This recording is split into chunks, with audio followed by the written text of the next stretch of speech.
Hi everybody, just wanted to throw together a quick video of my 3D printer that I finished not too long ago.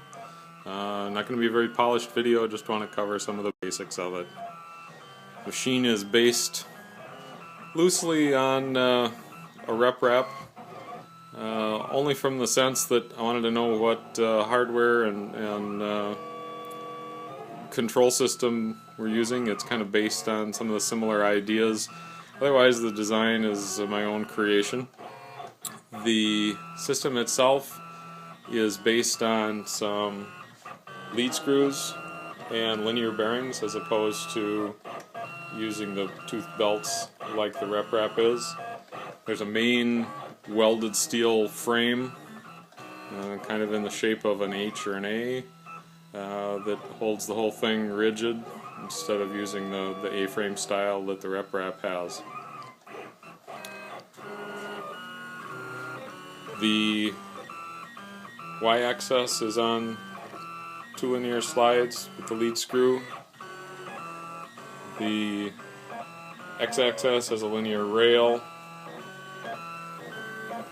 and is driven from the back with a stepper motor, same lead screw type. The lead screws are 1 inch per revolution, so they're fairly coarse. The firmware is Sprinter, running on a Ramps 1.2 board if I remember right, with Hulu stepper drivers. It also has an SD card option. Works great, really reliable, never had any issues with it. Seems to be pretty much bulletproof. The extruder itself was one that I printed myself. I kind of bootstrapped the system with buying an extruder from someone else and then rebuilt my own to kind of my likings.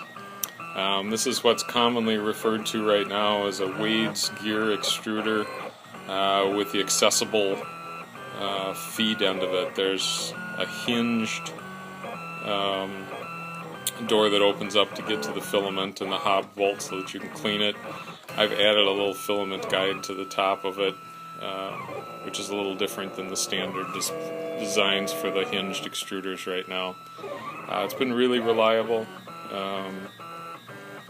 no real problems. One thing you can notice as it's printing, being a stepper extruder, it reverses as it comes to the end of a print, sucks the filament back in just enough to take the pressure off the nozzle, and then advances the filament again the other direction. It seems to work really well to eliminate the ooze and stuff that you'd get otherwise. Right now I'm printing at about 30 millimeters a second. I've printed up to about 60 millimeters a second. I just get much better print quality at right around the 30, and I've decided to stay with that.